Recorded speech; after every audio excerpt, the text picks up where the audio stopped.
오늘은 여러분에게 질문을 한 가지 함으로 말씀을 시작하겠습니다. 교회가 세상으로부터 좋지 않은 평판을 받을 때는 어떻게 해야 합니까? 교회가 세상으로부터 좋은 평판만 들으면 좋겠는데 그렇지 않지요. 때로는 이런저런 좋지 않은 평판들이 들려올 때가 있습니다. 이러할 때에 하나님을 섬기는 백성들은 어떻게 해야 하겠습니까? 기독교 역사를 보면 모든 시대에 교회는 세상으로부터 좋지 않은 평판을 들었습니다. 교회는 세상으로부터 구별된 다른 공동체이기 때문에 언제든지 세상은 교회에 관해서 거부감을 가지고 있었습니다. 그런데 초대교회 성도들이 세상으로부터 받은 평판과 오늘날을 살아가는 우리들에게 있어서의 교회의 평판은 중요한 차이점이 있습니다. 초대교회의 좋지 않은 평판은 세상의 오해와 편견과 영적 무지함에서 비롯된 것입니다.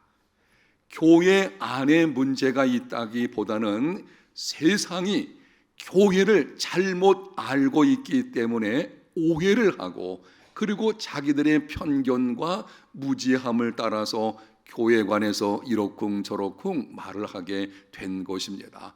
오늘날의 교회는 대부분이 내적인 문제로 인해서 좋지 않은 평판을 받고 있습니다. 불행한 일이죠. 교회 안의 문제로 인해서 세상으로부터 좋지 않은 말을 듣게 된다. 여러분, 그 결과가 어떤가요? 초대교회는 세상으로부터 좋지 않은 평판을 받긴 했지만 위대한 부흥의 역사가 일어났습니다. 그러나 오늘날에는 예수 그리스도의 복음을 전하는데 상당한 어려움을 겪는 일이 일어나는 것을 보게 됩니다. 이러한 상황에서 우리는 어떻게 해야 하겠습니까? 예수님을 믿는 하나님의 자녀들, 저와 여러분들이 세상으로부터 교회에 관해서 이러쿵저러쿵 좋지 않은 말들이 들려오는 것을 들을 때 그때 어떻게 해야 하는지 간략하게 먼저 세 가지를 말씀을 드리겠습니다. 첫 번째, 교회 공동체를 떠나지 말라. 교회가 세상으로부터 좋지 않은 평판을 듣게 되니 예수님을 믿는 믿음을 가지고 있으면서도 교회에 나오지 않는 성도들이 있습니다. 이들을 가나안 성도라고 말하게 되죠. 가나안이라는 말을 거꾸로 해보시면 안 나가 이거든요. 교회가 이런저런 문제가 있으니까 안 나가겠다는 것입니다. 나는 이제 교회 나가지 않고 나 혼자 신앙생활 하겠다라고 하는 가나안 신자들이 있는 것을 보게 되는데, 인간적인 면에서 본다면 이해는 할 수 있겠지만 정상적인 것은 아닙니다. 바울이 골로새 교회에 보내는 서신에서 이렇게 말씀을 합니다. 그리스도의 평강이 너희 마음을 주장하게 하라. 너희는 평강을 위하여 한 몸으로 부르심을 받았나니 너희는 또한 감사하는 자가 되라. 너희는 평강을 위하여 한 몸으로 부르심을 받은 자들이라. 한 몸, 예수 그리스도의 몸된 교회로 부르심을 받은 자들입니다. 모든 그리스도인은 그리스도의 몸된 교회로 부르심을 받았기 때문에 교회 공동체 안에 속하지 않는 그리스도인은 있을 수가 없습니다. 구원은 개별적이지만 결코 사적인 것은 아닙니다. 교회를 떠나 있는 그리스도인이란 있을 수가 없습니다. 교회 공동체를 떠나지 마십시오. 두 번째, 교회가 예수 그리스도 중심의 공동체가 되고 있는지 점검하고 새롭게 세우기를 힘써야 합니다. 세상으로부터 좋지 않은 평판이 있다면 마땅히 교회는 스스로 성찰해야 될 것입니다. 예수 그리스도 중심으로 이루어지지 않는 면이 어떤 것이 있는지, 주님께서 이 땅에 교회를 세우실 때에 원하셨던 그 모습으로 과연 우리 교회가 되어지고 있는지, 혹시 우리 교회는 세속적인 가치관이 들어와서 그로 인해서 문제가 일어나는 것은 없는지 스스로 성찰하고 개혁해야 합니다. 교회는 예수 그리스도께서 세우신 예수 그리스도의 것입니다. 그러므로 사람이나 조직이 아닌 예수 그리스도 중심의 공동체가 되어야 합니다. 세 번째는 교회는 세상의 소망임을 명심해야 합니다. 때로 세상으로부터 좋지 않은 평판이 들려온다고 할지라도 여러분, 그럼에도 불구하고 교회는 세상의 소망입니다. 교회 안에 이런저런 문제로 인해서 세상으로부터 좋지 않은 말들을 들을 때가 있죠. 그럼에도 불구하고 교회는 세상의 소망입니다. 죄와 죄의 비참으로 어두워진 세상의 소망은 오직 예수 그리스도 한 분뿐이시고, 교회는 예수 그리스도의 복음을 담당하고 있기 때문에 세상의 소망입니다. 세상에 많은 모임들, 공동체가 있는데요, 여러분, 그 공동체들 중에서 예수 그리스도의 복음을 담당하는 공동체는 오직 하나, 교회뿐입니다. 그래서 교회는 세상의 소망입니다. 어떤 경우에도 교회 공동체를 떠나지 마십시오. 신약성경 로마서 1장 29절 이하를 보게 되면 오늘날 타락한 인간의 21가지 모습이 기록이 되어 있습니다. 불의함, 추악함, 탐욕, 악의가 가득함, 시기, 살인, 분쟁, 사기, 악독이 가득함, 수군수군함, 비방함, 하나님의 미워하시는 일을 함, 능욕함, 교만, 자랑, 악을 도모함, 부모를 거역함, 우매함, 배약함, 무정함, 무자비함. 그리고 바울 사도는 세상에 이렇게 많은 죄악들이 있게 된 원인이 무엇인지를 바로 앞부분 로마서 1장 28절에 기록을 합니다. 또한 그들이 마음에 하나님 두기를 싫어하며 하나님께서 그들을 그 상실한 마음대로 내버려 두사 합당하지 못한 일을 하게 하셨으니, 오늘날 세상의 온갖 부패와 죄악은 사람들이 마음에 하나님 두기를 싫어하므로 하나님께서 그들을 그 상실한 마음대로 내버려 두셨기 때문입니다. 지금 지구촌이 신음하고 있지 않은가요? 전쟁의 소식, 기근의 소식, 온갖 여러 가지 인권 탄압이라든지 많은 여러 가지 아픔들에 대한 것들이 들려오는 것을 보게 되는데요, 이러한 지구촌의 신음은 그 근본 원인이 하나님을 떠난 데 있는 것입니다. 근본 원인이 무엇인지를 알아야 되겠죠. 일시적인 이런저런 처방 가지고는 해결받을 수가 없는 것입니다.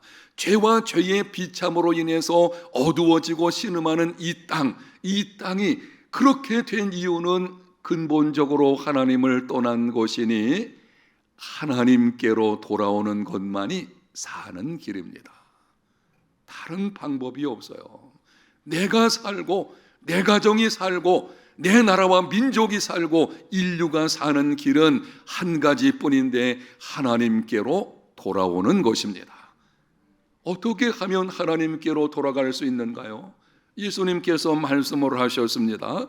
예수께서 이르시되 내가 곧 길이요 진리요 생명이니 나로 말미암지 않고는 아버지께로 올 자가 없느니라. 예수님은 하나님께로 나아가는 길이 어디 있는지, 진리가 무엇인지, 생명을 얻는 방법이 어떤 것인지를 단순히 가르쳐 주시기 위해서 오신 분이 아니십니다. 예수님 그분 자신이 길이시고 예수님 자신이 진리이시고 예수님 자신이 생명이십니다. 그러므로 예수 그리스도를 통해서만 하나님께로 나아갈 수 있습니다. 십자가에서 죽으심으로 우리의 모든 죄를 대속하셨고 3일 만에 부활하심으로 자신의 죽음이 대속의 죽음임을 확증하셨고 승천하심으로 완성된 구원을 지금도 이루어 가시는 예수 그리스도, 그분만이 우리의 구세주이시며 주님이십니다. 예수 그리스도만이 세상의 소망입니다. 여러분, 그런데 바로 그 예수 그리스도의 복음을 담당하고 있는 곳이 교회입니다. 세상 속에서 세상으로 하여금 하나님께로 돌아와서 예수님을 믿음으로 구원받고 영생을 얻게 하라는 이 바로 복음을 담당한 곳이 교회거든요. 그래서 교회는 세상의 소망입니다. 그럼 교회가 세상에서 소망이 되려면 어떻게 해야 합니까? 교회는 처음부터 세상의 소망입니다.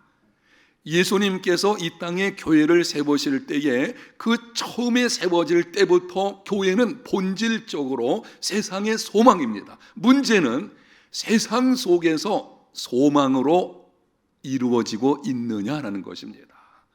세상의 소망인 교회가 정말 세상의 소망이 되어야 할 것인데, 그렇게 되려고 하면은 어떻게 해야 하겠습니까? 교회가 교회다워야 합니다. 교회가 교회다우려면 교회가 무엇인지를 알고 그에 합당한 모습이 되기를 힘써야 합니다. 교회를 다니면서도 교회가 무엇인지를 잘 모르는 성도들이 있어요. 교회가 무엇입니까? 라고 물으면 글쎄요, 이렇게 대답하는 분들이 있는 것을 가끔 보게 되는데, 아니 1년, 2년 어떤 면에서는 그렇게 오랫동안 신앙생활을 했으면 교회가 무엇인지를 알아야 될 것입니다. 여러분, 교회가 무엇인지를 알지 못하게 되면 병든 신앙인이 되어버립니다. 세상 속에서 맛을 잃어버린 소금이 돼가지고 무기력한 모습으로 살게 됩니다. 교회를 하나님 중심이 아닌 자기 중심으로 이용하는 이상한 일이 벌어지게 되는 것이죠.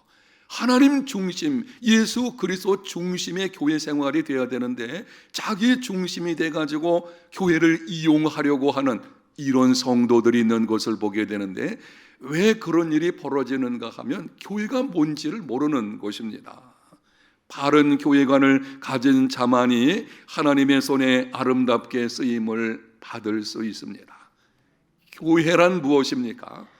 오늘부터 매월 세 번째 주일에는 교회가 무엇인지를 말씀을 드리면서 어떤 모습으로 신앙생활해야 되는지를 구체적으로 드리게 될 것입니다.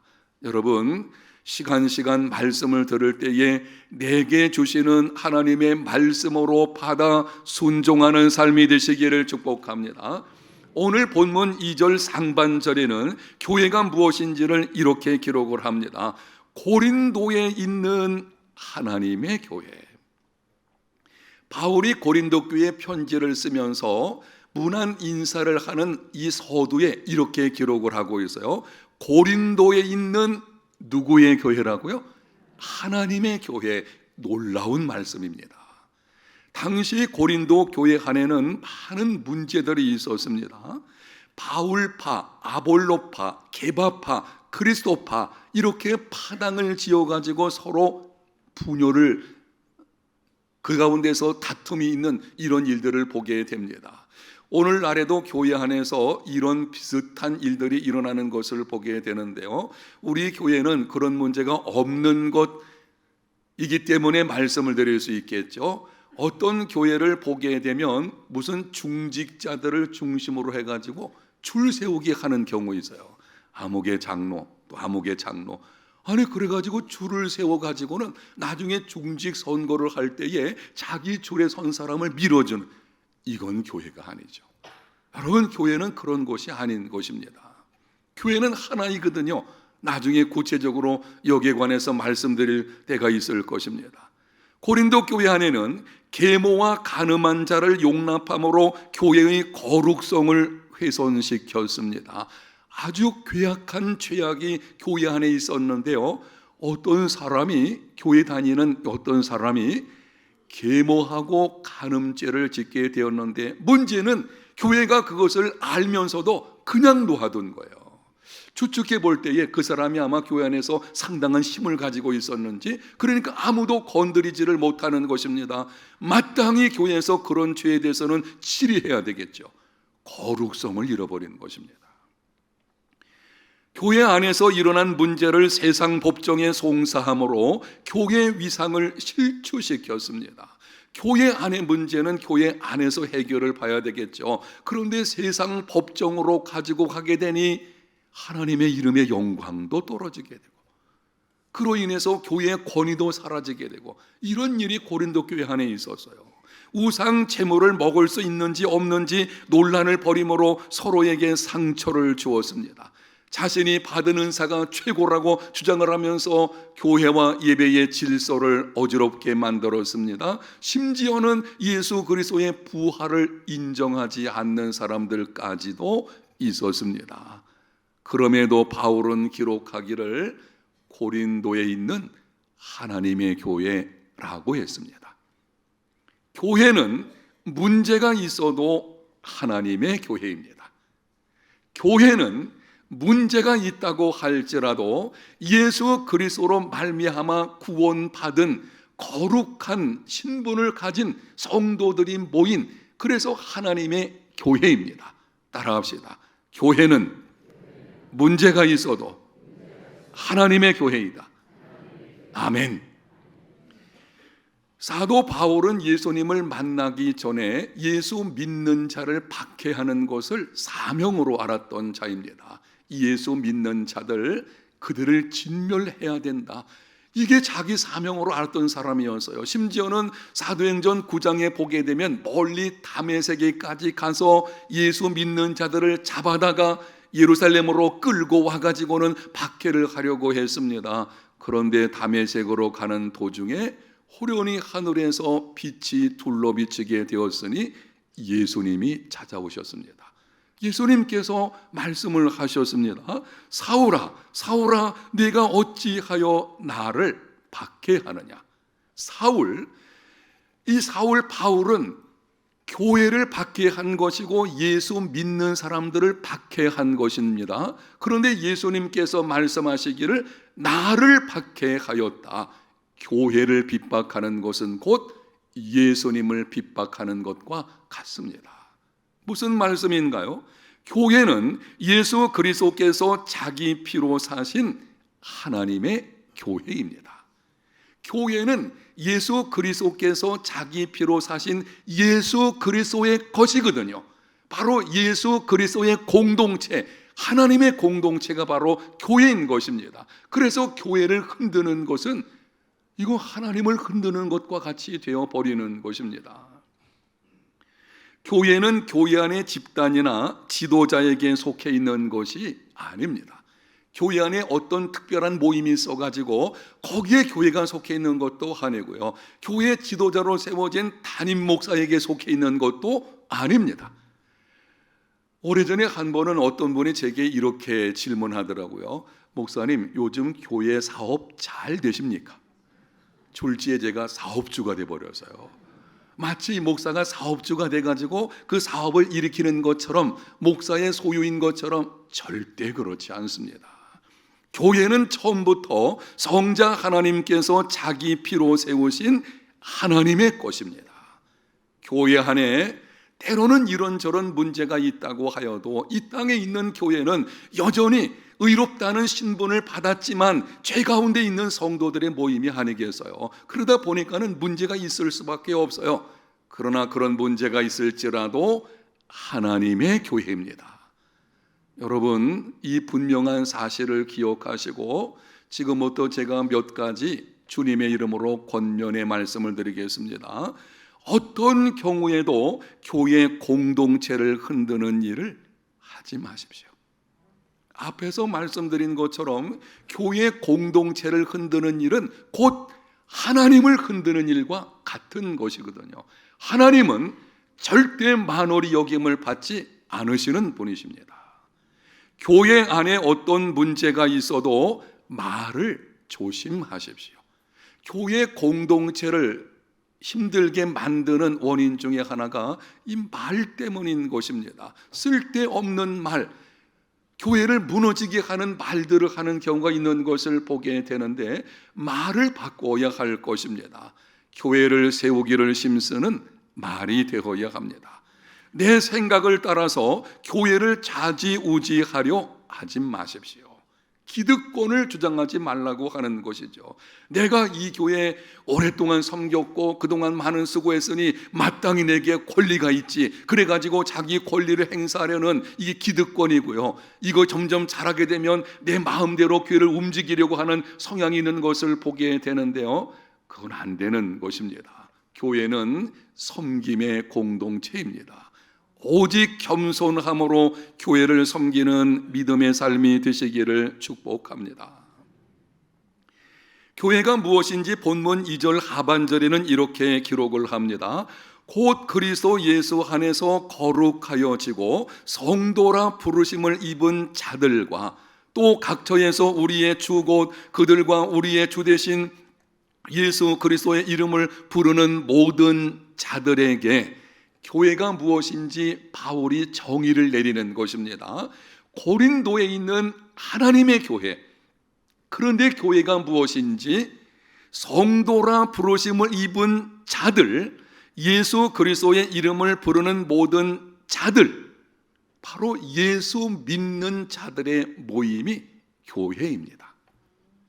우리는 해운대 제일교회 그러면은 머릿속에서 퍼뜩 생각이 들기를, 그 중동에 있는 교회 모양 같지 않게 지어진 어느 건물, 이 건물을 생각하는 경우가 있어요. 건물은 교회 당입니다.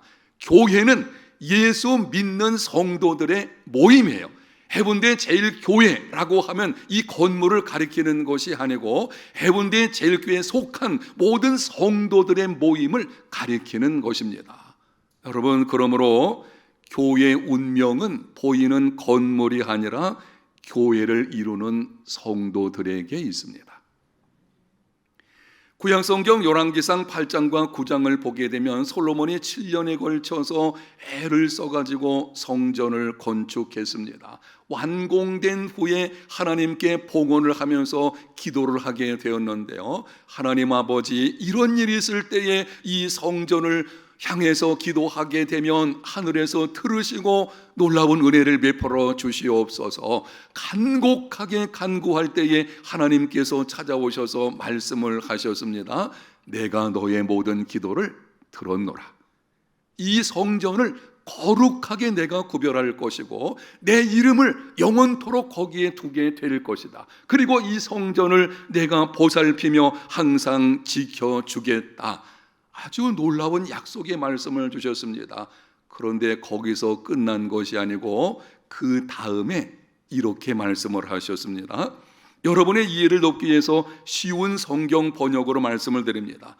그러나 만약 너나 네 자녀가 나를 따르지 않고 내가 너에게 준 규례와 계명도 지키지 않고 다른 신들을 섬기거나 예배한다면 나는 이스라엘 백성들을 이 땅에서 쫓아내겠다. 그리고 내 이름을 위하여 내가 거룩히 구별한 성전도 헐어버리겠다. 이스라엘은 다른 백성들에게 속담거리와 웃음거리가 되고 말 것이다. 무슨 말씀을 하시는 것입니까?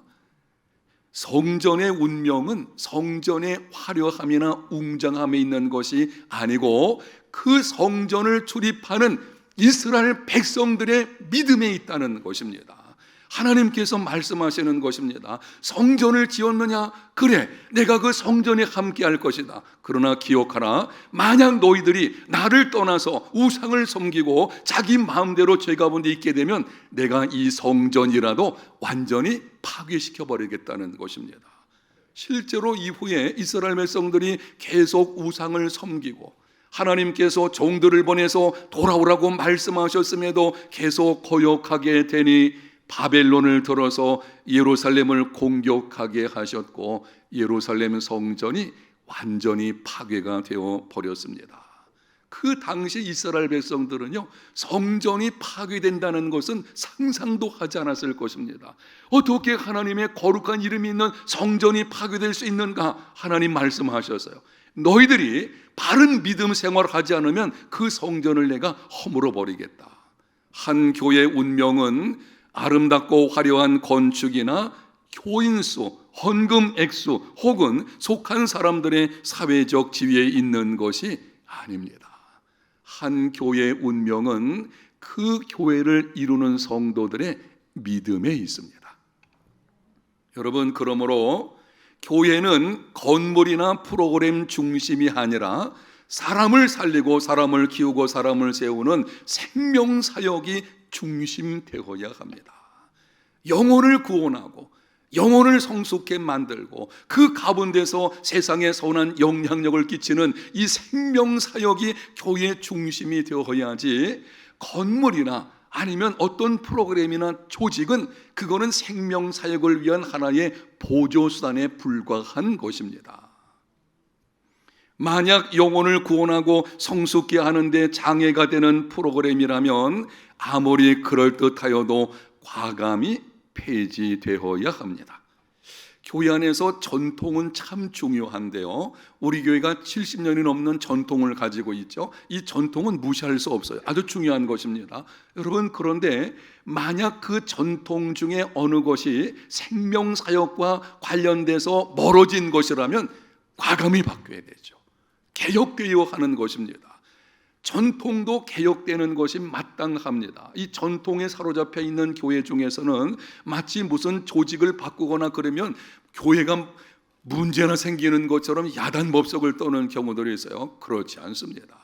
교회는 생명사역, 왜 그렇습니까? 교회는 예수 믿는 성도들의 모임이기 때문입니다.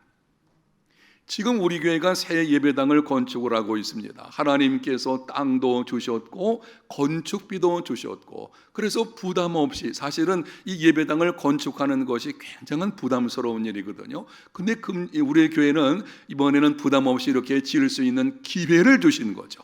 이게 하나님의 은혜요 축복이라 볼 수 있는데요, 여러분, 그런데 예배당이 새로 지어지는 것보다 더 중요한 것은 우리 믿음을 건축하는 것입니다. 이제 금년 지나고 내년 말쯤 되면은 새 예배당에 입당할 것으로 생각되는데요, 지금보다 1배 반 정도 되는 규모이니까 훨씬 큰 교회당이 될 것입니다. 그곳에 우리가 들어가서 새 예배당에서 하나님이 앞으로 어떻게 우리 교회를 이끌어 가실지 설레이는 마음이 있는데요, 여러분, 그런데 우리가 새 예배당에 입당하는 것보다 더 중요한 것은 지금 우리의 믿음을 건축하는 것입니다. 아멘. 지금 우리가 믿음을 건축하지 않으면요, 나중에 예배당에 들어갔을 때에 건물은 좋은데 이게 껍데기만 좋은 거예요. 여러분, 껍데기만 좋은 교회는 아무런 영향력이 없어요. 믿음을 가져야 되는 것입니다. 교회 운명이 새롭게 지어지는 예배당에 있는 것이 아니에요. 그건 건물인 것일 뿐이죠. 우리의 믿음이 성장하지 않는다면, 그 예배당을 받는다고 해도 영향력이 없다면 그게 무슨 의미가 있겠습니까? 이런 측면에서 볼 때에 우리 교회가 800일 8000시간 기도 운동을 벌이고 많은 성도들이 헌신하고 있는데 정말 감사한 일이죠.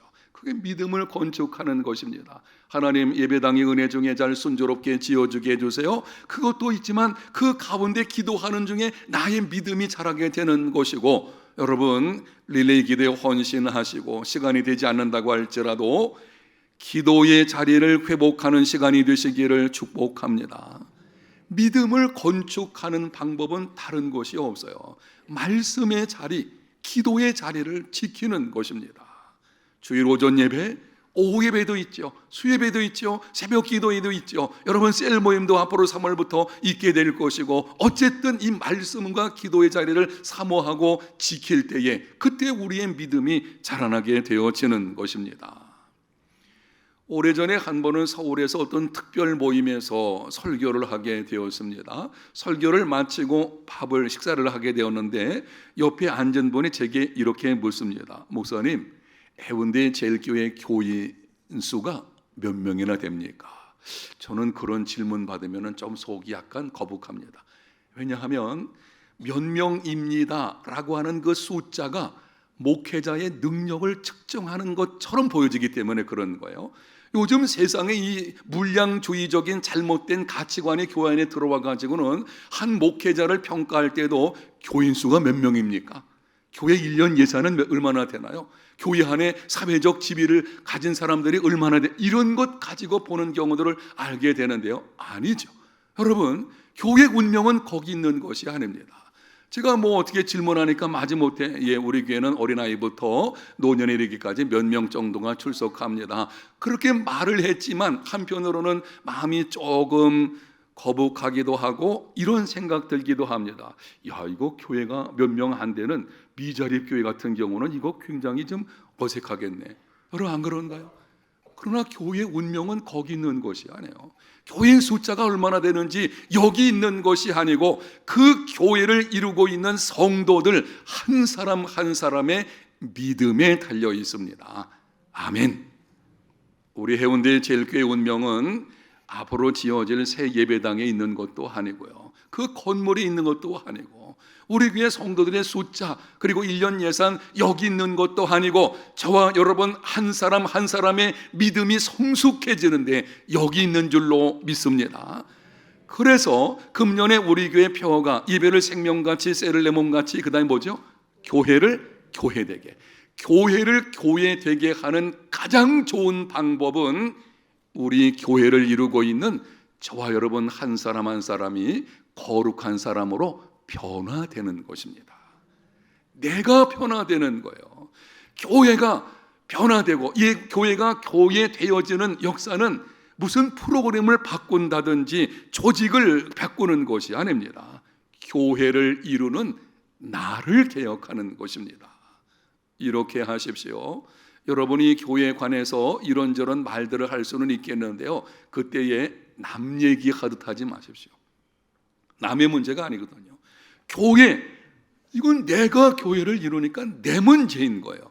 바꿔 말하면 내가 먼저 변화되어야 되죠. 그런 문제가 교회에 있느냐? 그럼 내가 먼저 기도의 자리를 지키고, 내가 먼저 말씀 자리를 지키고, 내가 먼저 새롭게 되기를 힘쓰고, 그게 바른 신앙생활인 것이지, 그렇지 않고 마치 남의 문제처럼 이러쿵저러쿵 말한다면 여러분 그 교회가 바르게 세워질 수 있겠습니까? 교회는 근본적으로 예수 믿는 성도들의 모임, 내가 교회거든요. 이 분명한 사실을 알고 교회를 교회답게 하는 일에 헌신하는 삶이 되시기를 축복합니다. 명심하십시오. 좋은 성도들이 좋은 교회를 결정합니다. 해운대 제일교회 참 좋은 교회야. 여러분, 그거는 이런 환경의 문제가 아니에요. 교회를 이루는 저와 여러분들이 좋은 교인 되기를 힘쓰면 좋은 교회가 이루어지게 될 줄로 믿습니다. 정말 세상에 선한 영향력을 끼치는 좋은 교회로 세워가는 교회다운 교회 되게 하는 일에 헌신하는 저와 여러분이 다 되시기를 예수님 이름으로 축복합니다. 하나님 감사합니다. 오늘 말씀을 통해서 교회는 세상의 소망이라는 것과 교회가 어떤 것인지를 듣게 하셨사오니 말씀을 들은 대로 순종하게 하여 주셔서 우리 해운대 제일교회가 모든 성도들이 자신을 돌아보는 중에 정말 좋은 교회로 세워질 수 있게 해 주시옵소서. 예수님 이름으로 기도합니다. 아멘.